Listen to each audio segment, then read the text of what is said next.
Orang Indonesia itu memang ajaib. Baru lihat asap sedikit langsung teriak kebakaran. Padahal bisa jadi itu asap gorengan ikan asin. Kira-kira begitulah cara sebagian orang membaca ekonomi belakangan ini. Pertumbuhan 5,61%, yang tertinggi dibandingkan negara-negara G20, tak dianggap sebagai keberhasilan.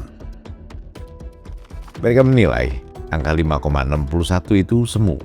Mesin pendorongnya bukan manufaktur atau ekspor, tapi suntikan belanja pemerintah, THR PNS, dan efek musiman lebaran. Yang tumbuh, kata mereka lagi, malah sektor konsumsi sesaat.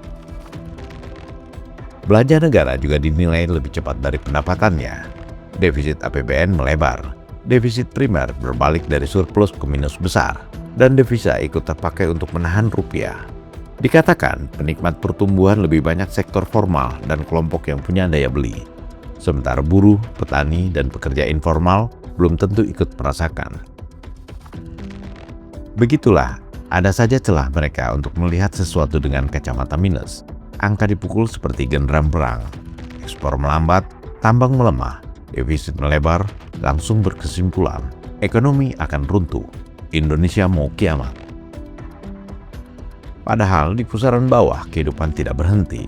Pasar tetap ramai, warung tetap buka, di tukang bakso tetap antri. Ada jarak lebar antara beberapa konten di ponsel dan realitas di jalanan.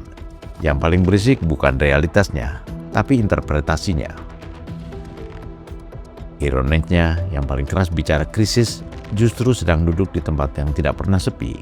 Media sosial punya bakat menyulap perlambatan menjadi kiamat. Grafik turun sedikit diberi musik pemakaman. Ekonomi yang sehat tidak selalu bergerak lurus ke atas. Ada fase napas ditarik, ada fase melambat. Itu normal. Dalam perjalanan panjang, sesekali mengerem bukan berarti mogok. Kalau mau buka mata, dunia memang sedang bergerak pelan. Tiongkok tertekan properti, Eropa krisis energi, Amerika menahan inflasi dengan suku bunga tinggi, Jepang bergerak di tempat. Dalam kondisi seperti ini, pertumbuhan domestik 5% lebih bukanlah angka kecil. Di saat negara lain mencari jalan keluar, bangsa ini punya jalan untuk maju. Di IMF World Bank Meeting malah kita bilang begini, salah satu rahasia Indonesia bisa stabil di tengah kegoncangan sosial geopolitik dunia karena Pak Presiden Prabowo sudah melakukan reformasi sebelum krisis terjadi. Jadi bukan kita pemadam kebakaran, bukan.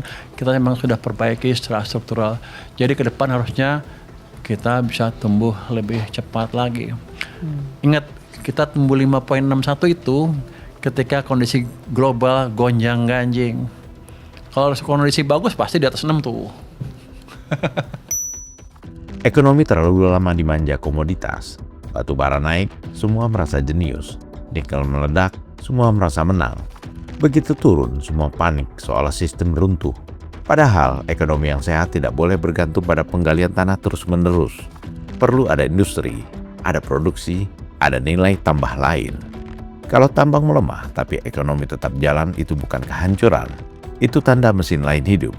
Konsumsi bergerak, jasa berputar, industri menyala. Impor dianggap kabar buruk. Pertanyaannya, impor apa? Kalau mesin, bahan baku komponen industri itu bukan ancaman. Itu bahan bakar produksi.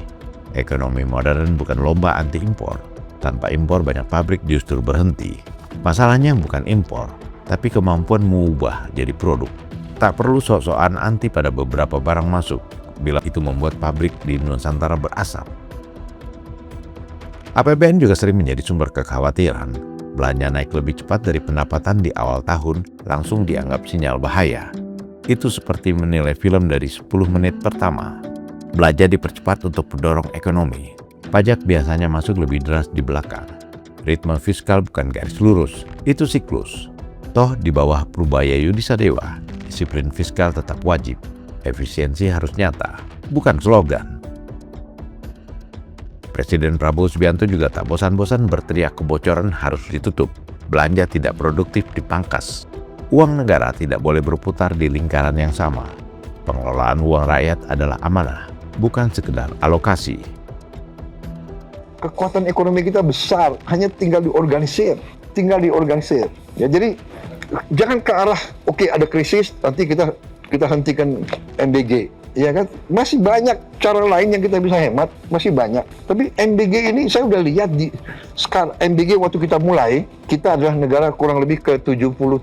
Sekarang sudah 100 negara. 100 negara lebih. Semua, dan saya didatangi Rockefeller Institute dari Amerika Serikat, datang ngecek kita punya SPPG, dan dia datang ke saya, dia mengatakan, "This is the best investment, Mr. President, you have made."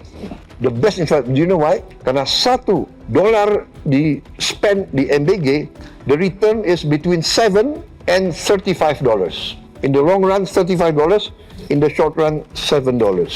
Ini dari Rockefeller Institute, ya. Ini juga World Food Program dari PBB. Jadi this is strategic. Ini untuk human capital kita.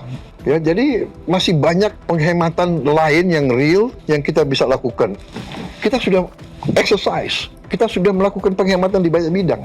Jadi saya kira we are a strong country ya. Saya tidak mau nina bobo, saya tidak mau kasih bagus-bagus.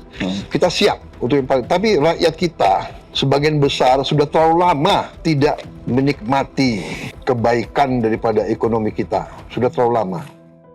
Cadangan devisa turun bukan berarti krisis. Itu alat stabilisasi. Seperti payung kalau dipakai saat hujan. Memang begitulah fungsinya. Yang berbahaya adalah tidak punya payung di saat hujan. Stabilitas rupiah adalah jangkar, dan jangkar memang harus turun dikala datang gelombang besar. Pertumbuhan tidak selalu berarti keadilan.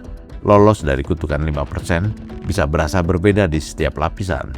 Petani, buruh, pekerja informal tidak hidup dari grafik. Mereka hidup dari daya beli. Negara hadir bukan untuk menjaga grafik, tapi untuk menjaga dapur rakyat tetap berasap. Belum merata bukan berarti hancur.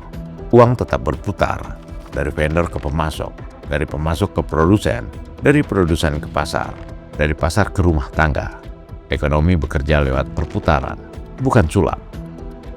Yang jelas program-program ini baru berjalan kan, sebagian dan sudah mulai memberikan dampak. Kayak Koperasi Merah Putih itu baru mulai jalan. Nanti kalau berjalan makin kencang, dampaknya akan makin signifikan lagi. Banyak di program prioritas pemerintah. Program prioritas pemerintah. Yang kedua, kita akan jaga terus kondisi sektor finansial kita sehingga bisa mendorong atau memberikan sumber pembiayaan bagi perusahaan-perusahaan swasta, private sector. Itu utamanya. Jadi kita akan pastikan tuh private sector tetap tumbuh, karena kontribusi private sector ke ekonomi itu 90%.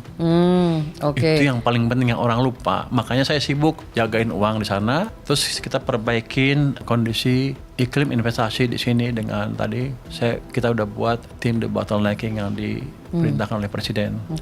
Apalagi masih banyak, global harusnya akan membaik karena Amerika juga nggak tahan perang lama-lama.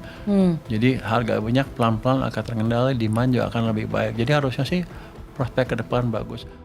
Republik ini sudah berulang kali diuji. 1998, 2008, 2020. Setiap kali diramalkan akan runtuh. Ibarat diesel, mesinnya menyala lagi. Panasnya lambat, tapi kuat menanjak. Daya tahan rakyat adalah keajaiban ekonomi Indonesia yang sebenarnya. Dan dalam sistem ini, konsumsi domestik adalah bahan bakar utama.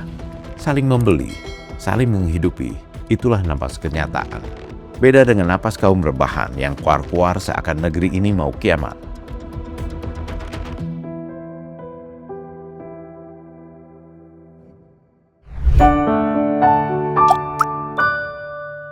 Men of our time.